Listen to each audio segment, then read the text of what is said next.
Welcome to our latest Wandering Walks of Wonder Walking Tour. Today we're headed to the historic city of St. Joseph, Missouri.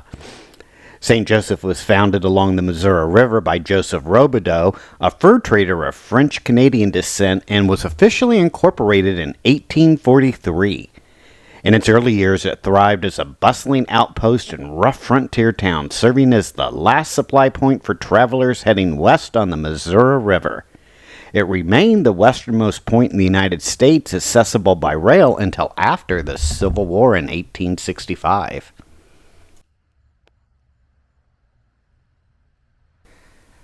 As we go along our tour, we'll learn a little bit more about the city and some of its famous residents, as well as some of the more historic buildings in town, including City Hall here. St. Joseph City Hall was nicknamed the $1 Million City Hall when it was constructed in 1927.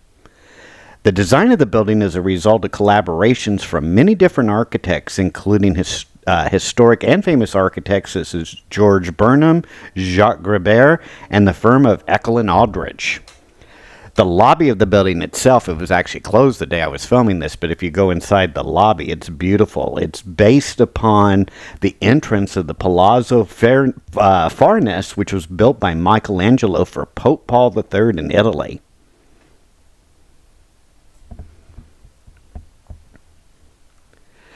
St. Joseph, often called St. Joe, was a crucial jumping-off point for migrants heading to the Oregon Territory in the mid-1800s.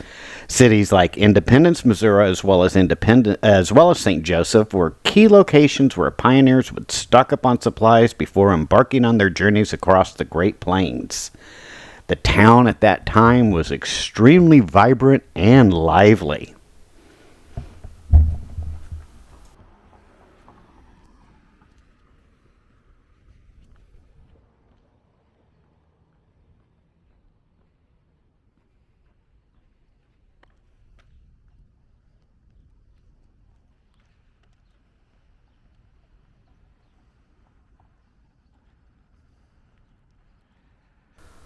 One of the heydays and one of the things that St. Joe is most famous for is the Pony Express. From April 30th, 1860 to late October of 1861, St. Joseph was one of the endpoints of the Pony Express, which provided fast mail service overland where railroads were not yet available. Here's also a video that I have on the Pony Express Museum where you can learn quite a bit more about the Pony Express. Take a look for that in one of the playlists that I have for museums, or just search for the Pony Express Museum. The Pony Express was established by the Central Overland Company and Pikes Peak Express Company. It aimed to improve communication between the East and West during a time when the telegraph had not reached across the continent. The service relied on a relay system of riders, horses, and stations.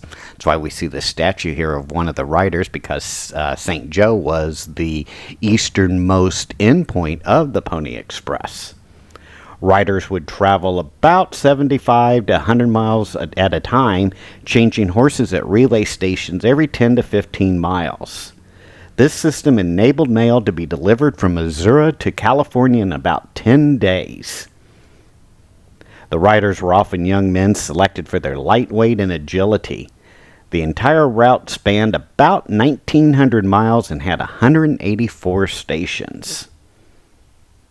But the completion of the Transcontinental Telegraph on October 24, 1861, rendered the Pony Express obsolete, and it led to the closure of the Pony Express just 18 months after it began here in St. Joe.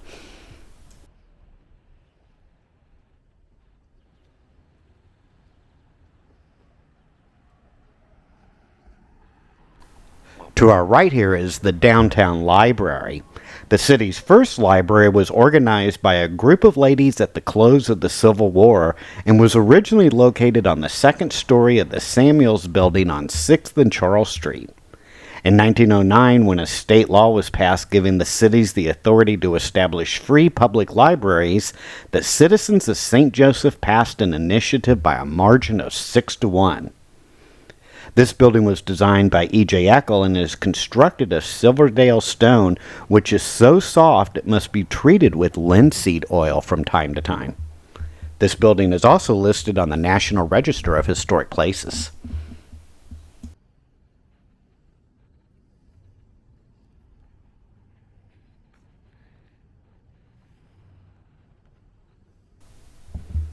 Here's an interesting little tidbit about St. Joe. It was the second city in the United States to install electric streetcars with regular service that began on July 4th, 1888. Also, another historic figure that once graced the streets of St. Joe was the notorious outlaw Jesse James, who lived in St. Joe under the alias Mr. Howard.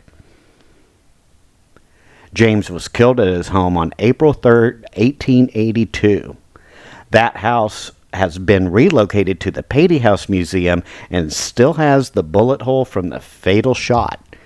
Take a look at my playlist and you'll see a entire video, actually a couple videos on the Patey House Museum, as well as the home where Jesse James was killed.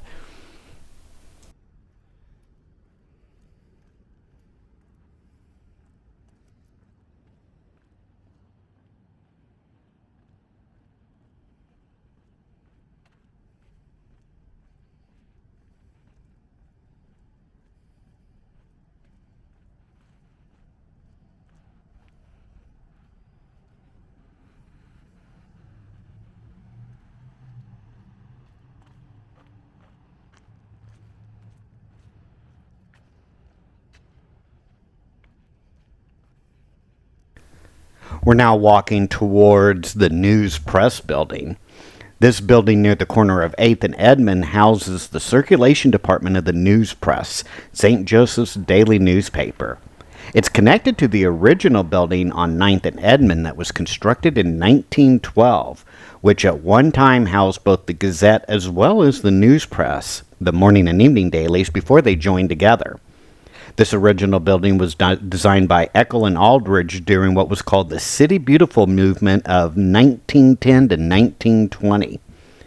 This Italianate-style building was very popular for businesses at the time, and many businesses, as we can see with this one here, were encouraged to have gardens and beautiful plantings in front of the entrances to their buildings.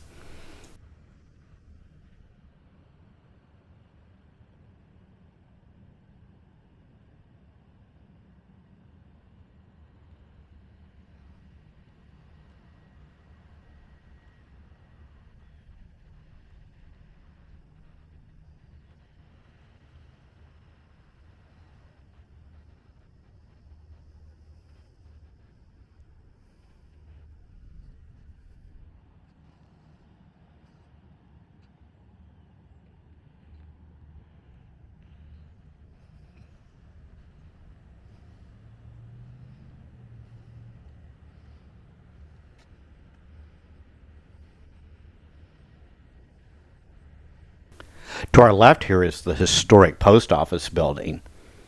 This building was constructed in 1938 to replace what was once a very ornate post office that was built in 1890.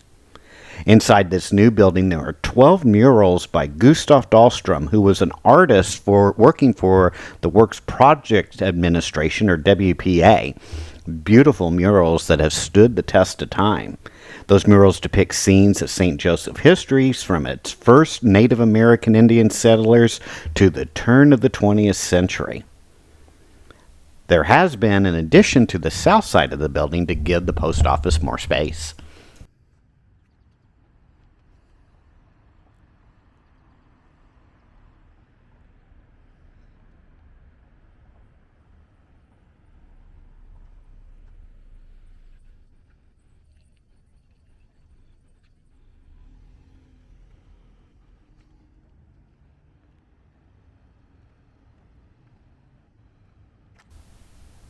The Missouri Theater was constructed in 1926, and it's St. Joe's only atmospheric theater.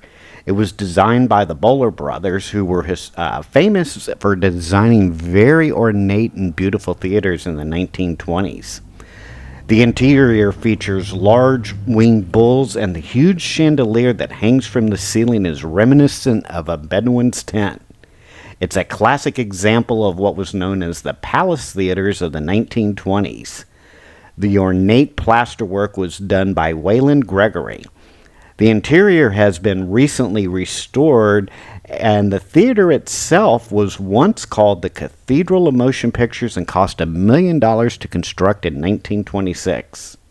Built just as silent movies were coming to an end, it featured a large theater organ which has since been removed. Movies were shown here until it closed in the 1970s. The city of St. Joseph purchased the building in 1978, and it's now used as a performing arts center.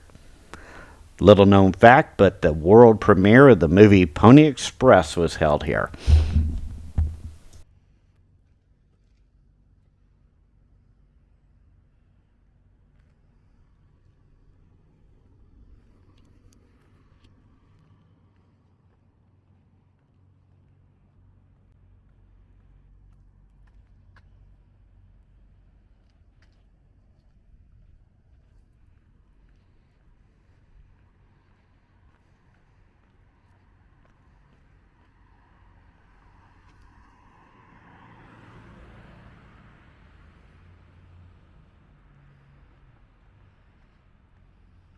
We're now heading into the more commercial area of downtown St. Joe, and the first building that we see is the Ballinger Building.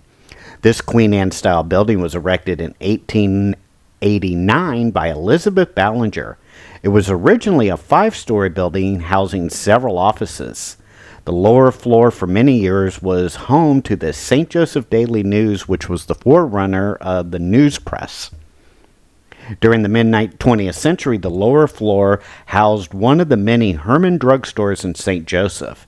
At that time, the building was renamed the Herman Building, with the name Ballinger returning after the drugstore moved. Dr. Walter L. Cronkite, father of the newscaster, had his dentistry office on the second floor of the building.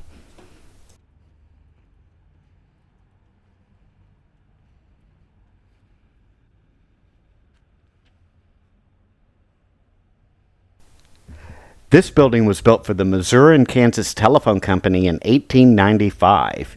If you take a look at the very top, you'll see the words telephone building at the top of the pediment.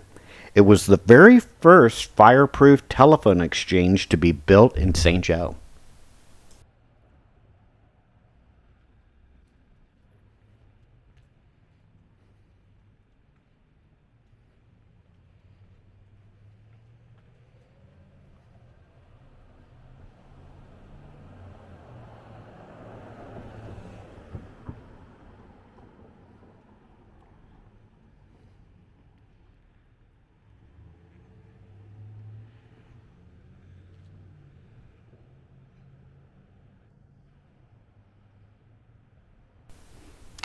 This building, which was once known as the German American Bank Building, was designed by eccentric architect Harvey Ellis in 1889. It was originally built as the German American Bank, with the eagle shields of Germany and America on either side of the entrance to the building. St. Joe had quite a large population of German people at the turn of the century. However, during World War I, when anything German was unpopular, the name was changed to the American National Bank. The two shields in front were plastered over and remained so until the building was restored in the 1970s. The upper stories are offices, with the top floor included an open arcade around two sides of the building. This particular building is also a part of the National Register of Historic Places.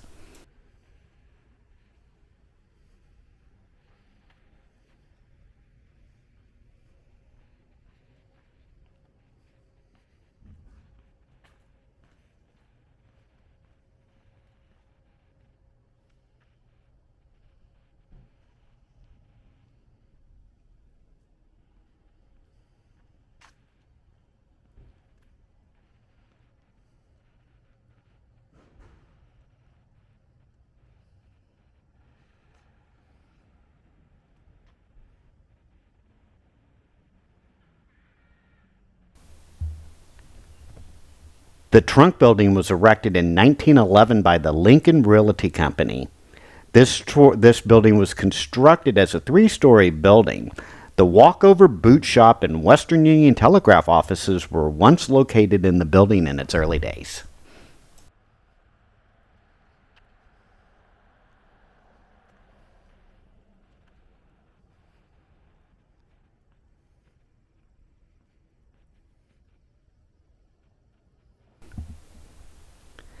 The Coleman Hawkins Park that we're walking through at one time housed a 7-story building. It was actually St. Joseph's first skyscraper and the only building of its size that was that tall. It featured the first elevator to be placed in the business in the downtown area. The building was built for the B.J. Herr department store, and later the Jenkins Music Store occupied the building. After that, it was the location of a popular J.C. Penney company in downtown area.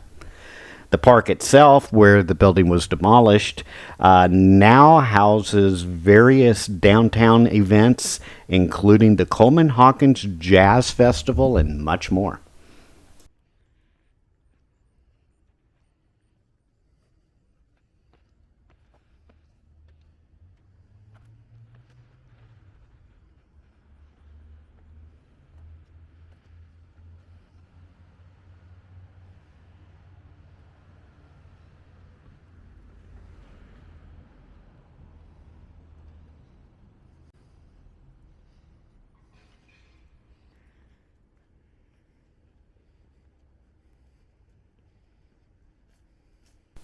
These three columns that we see here on our right are actually quite historic.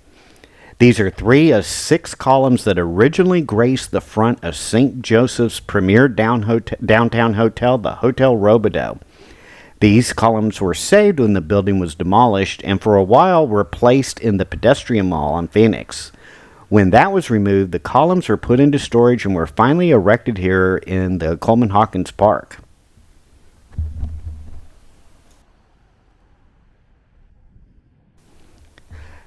Christ Episcopal Church has been the heart of St. Joseph since 1851. This particular building was constructed in 1877 in a Gothic revival style to replace a frame church that burned on Christmas Eve 1876.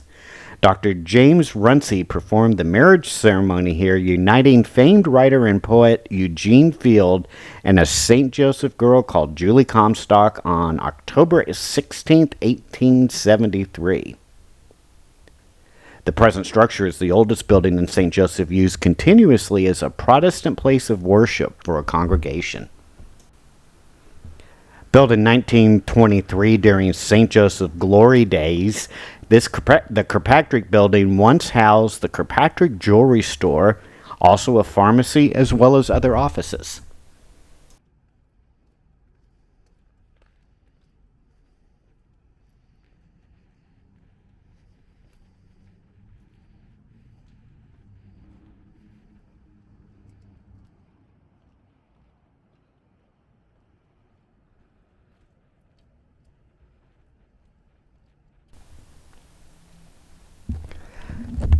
The Townsend and Wall building was originally built for the Leader department store in 1909.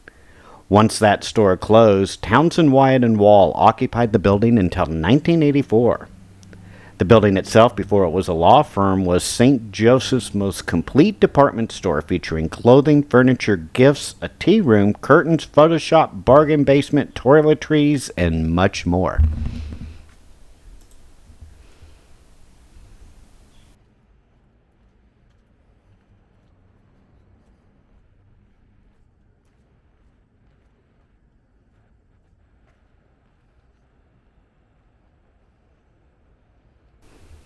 Constructed in 1918 for the Townsend Uberheim Clothing Company, this building was occupied by the Schultz United Department Store for many years.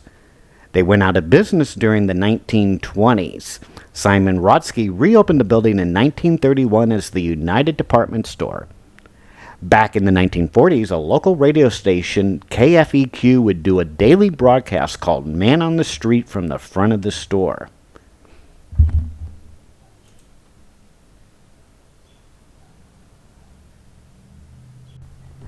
This large three-story building on the corner of 6th and Felix was built by the Block Brothers Clothing Company in 1908. The Plymouth Clothing Company occupied the building for many years. In 1947, the building, though, suffered a major fire. Although the exterior retains the original terracotta, the upstairs windows were all replaced with glass blocks after the fire.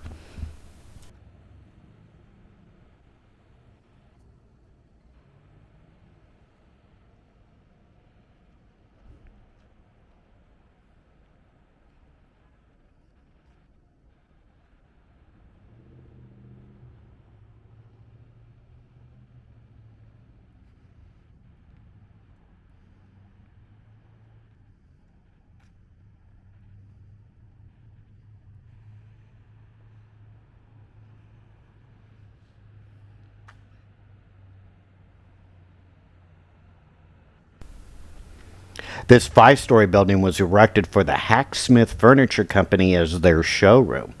Originally, the front contained several windows on every floor. In 1934, Montgomery Ward and Company remodeled the building, adding the facade that you see today. For many years, the shield at the top of the windows contained a W for Wards.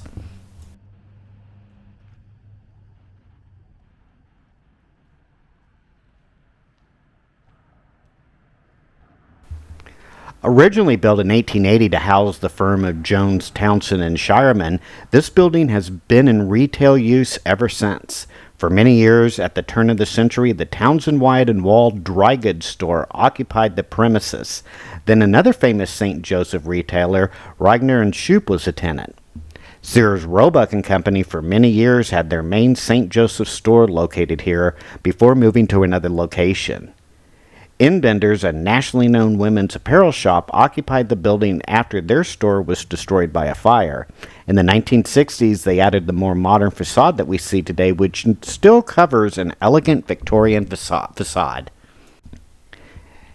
In 1843, John Corby arrived in St. Joseph's newly laid out town and built the very first brick house in the city.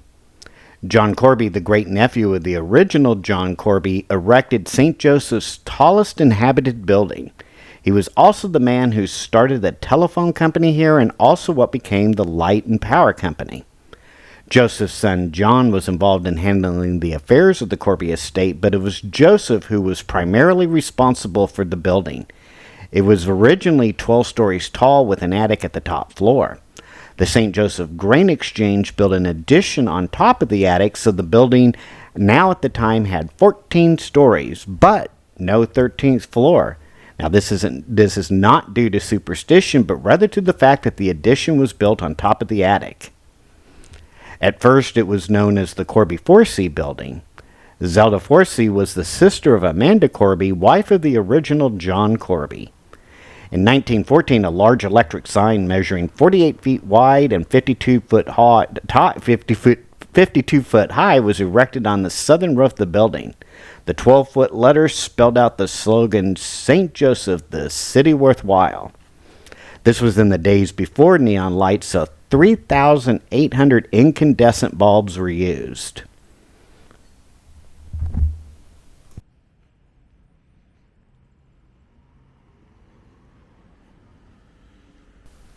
Constructed in 1902, this building was named for Robert Washington Donnell, who was one of the first settlers of the Platte Purchase. After opening a dry goods store in St. Joseph, he and Abel Saxton organized the city's branch of the Bank of the State of Missouri. In 1860, he was instrumental in securing the eastern terminus of the Pony Express for St. Joe.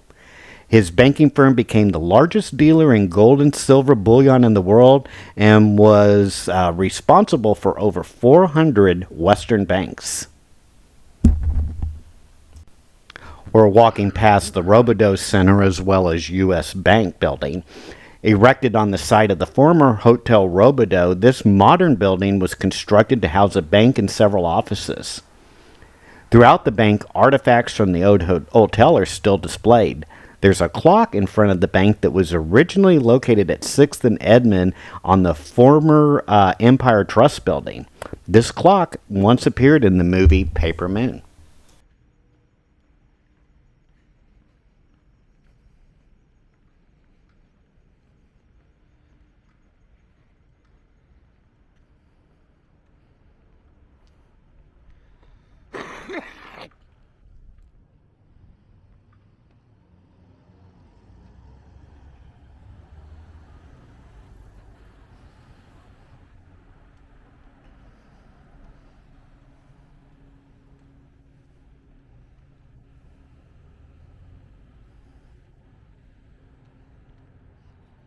Ahead of us is the stately Buchanan County Courthouse. This is the second courthouse to be erected in the city of St. Joe. The first was constructed in 1846 on this exact spot, which was donated by city founder Joseph Robideau. After the county seat had been removed from the neighboring town of Sparta by 1871, the building had become unsafe and the present building was started in 1873. After about 32 feet had been originally removed from the top of the hill. This hill had originally been a Native American Indian burial ground with the bodies supported on scaffolding to dry in the sun.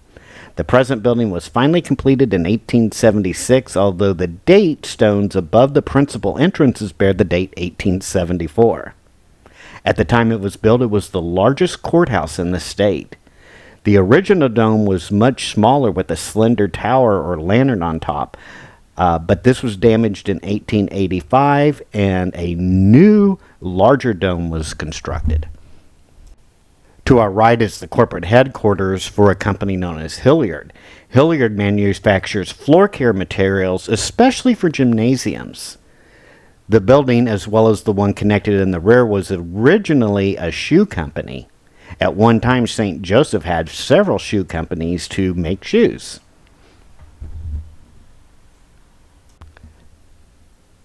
These buildings that we're walking past now are known as Wholesale Row. These four warehouse buildings were constructed in the early 1880s and make up one of the only entire blocks of this vintage still standing in the state of Missouri. The Britton Richardson and Company building was built in 1882 by John S. Britton. Mr. Britton's business became one of the largest dry goods wholesalers in the United States. The two center Queen Anne-style buildings were used by the Englehart-winning Davison Mercantile. This was a millinery business which influenced the style of ladies' wear throughout the nation. Materials such as velvet and lace were sent here from all over the world to decorate hats. There's a beautiful stained glass above the bay windows and hand-painted tiles on the south side of the building. The R.L. McDonald and Company occupied the large corner building that was constructed in 1880 and sold dry goods, notions, and gents' furnishings until the 1920s.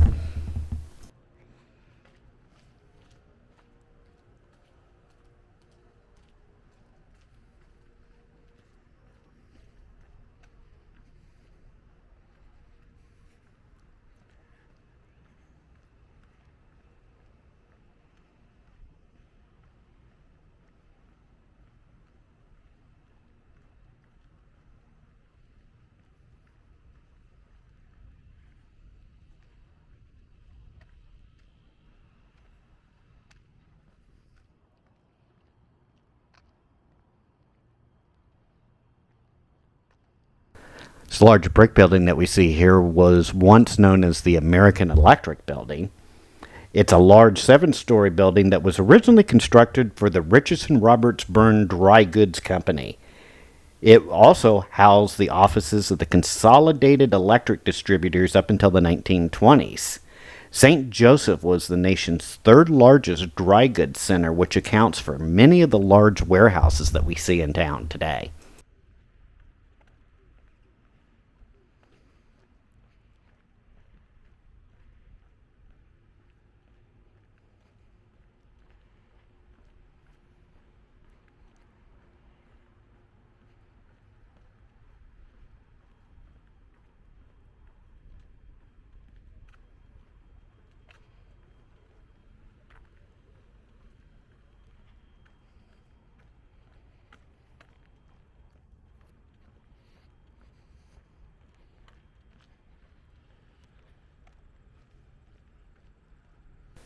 To our left is Civic Arena. It was constructed in 1980 to replace the City Auditorium, which was once located on 4th Street.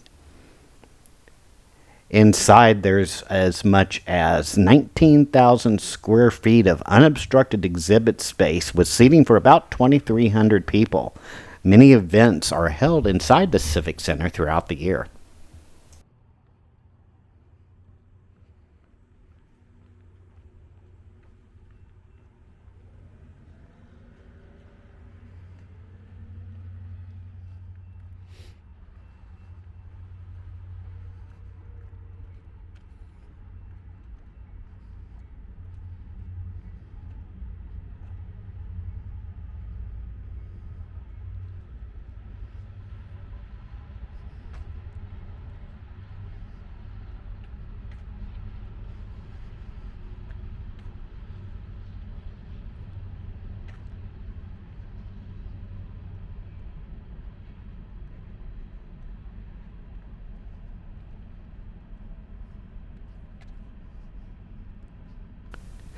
This two-story stone-clad building was originally constructed in 1902 by the First National Bank of St. Joseph. You can actually still see their name on the cornice above the entrance. Later, the name was changed to First National Bank. And even later, its assets were purchased by Commerce Bank, which now occupies the building. Inside are several large murals that depict St. Joseph history.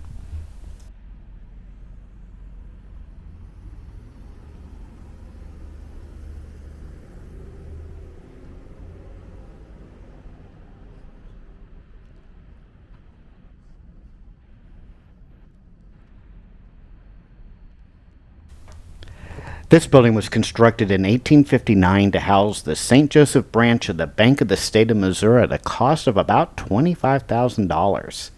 Joseph Pfeiffer, a young German immigrant, was awarded the contract to build the bank after constructing a small plaster of Paris model of the building. The elaborate arched doorway on the curved northwest corner proved Pfeiffer's ability to work with stone. The Missouri Valley Trust Company occupied the building from 1900 until 1989. It was used for banking purposes continuously from that period from 1859 until 1989. When the Missouri Supreme Court was a traveling court in the latter part of the 19th century, Northwest Missouri sessions were held in this building. The history of St. Joseph is also intertwined with the building. Steamboat captains, slave owners, overland freighters, Confederate and Union soldiers all conducted business here. Pony Express riders, French fur traders, and gold miners warmed themselves by the old fireplace before starting across the prairie. The interior of the building is original and complete with that fireplace. The vault is constructed of railroad rails. Legend has it that Jesse James cased the bank by asking for change for a $100 bill. And as we learned earlier on in the video, he was gunned down here in St. Joseph shortly after visiting this bank. This building is also one of many St. Joseph buildings that appeared in the movie Paper Moon when parts of the movie were filmed here in St. Joe.